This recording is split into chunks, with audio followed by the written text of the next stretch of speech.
Poster বানিয়ে এদের লটকে দেওয়া উচিত, পিটিয়ে এদের হাড় গোড় ভেঙে দেওয়া উচিত। এদের ওই 206টা হাড় আছে না শরীরে, এই 206টাকে অন্তত 210-12 করে দেওয়া উচিত। যে রাজ্যে শিক্ষামন্ত্রীর নাম ব্রাত্য, সেখানে চাকরি শিক্ষা সবই ব্রাত্য। পুরো খেলতে গিয়ে তুমি মুরগি হয়ে তোমাকে একদম গুঁজে দিল। হ্যাঁ, ওর অ্যালকোহল লেভেলটা দেখে তারপর ওকে ঢোকানো উচিত। পার্লামেন্টে আইন চালু হবে শুধু কল্যাণ বন্দ্যোপাধ্যায়ের জন্য। ও কল্যাণ ওখানে গিয়ে ও লোকসভায় গিয়ে মারপিট করে। এরা সব ওই হবে অন্ধকানাই পথের ধারে গান শুনিয়ে ভিক্ষে করে। এদের তাই হবে, এদের এই ভিক্ষাও কেউ দেবে না। ও তো বলেছে 30%। না হ্যাঁ, ও চারগাছা চুলও ছিটতে পারার ক্ষমতা নেই। খই খাবার রাক্ষস। যাক, দেখানোর পরে কথা বলবো। ও বলেছিল 30% হিন্দুকে জলে ভাসিয়ে দেবে, তো তাকে চ্যাংদোলা করে দেবে বলেছে। এমনি ভাসাবে না, চ্যাংদোলা করে ফেলে দেবে বলেছে। কেটে ভাসাবে না, তো কেটে ভাসাবে না, চ্যাংদোলা করে ফেলে দেবে বলেছে। তো অপরাধ কোথায়? শওকত মোল্লাকে মমতা ব্যানার্জি বলেছে তুই বোম বাঁধিস, তাকে শুভেন্দু অধিকারী যদি চ্যাংদোলা করে ফেলে দিয়ে আসে, তো অপরাধ কোথায়?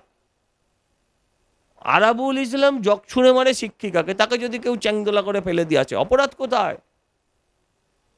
সিদ্দিকুল্লাহ চৌধুরী 6টা করে বাচ্চার নিদান আর যা কাণ্ড ঘটান, যে ধরনের কথা বলেন, তারপর যদি তাকে চ্যাংদোলা করে ফেলে দিয়ে আসে, তো অপরাধ কোথায়?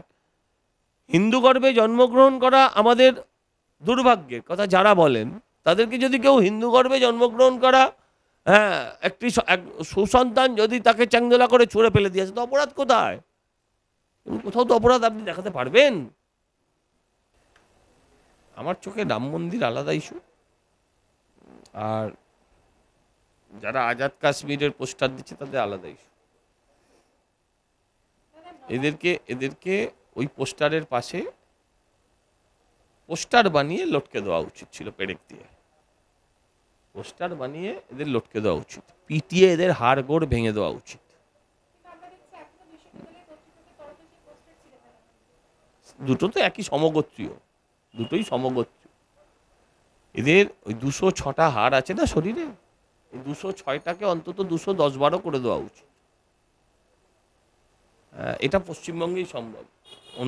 অন্য রাজ্যে হলে সে যে কোনো দল পরিচালিত রাজ্যে হলে এতক্ষণ এই ব্যবস্থাই হতো।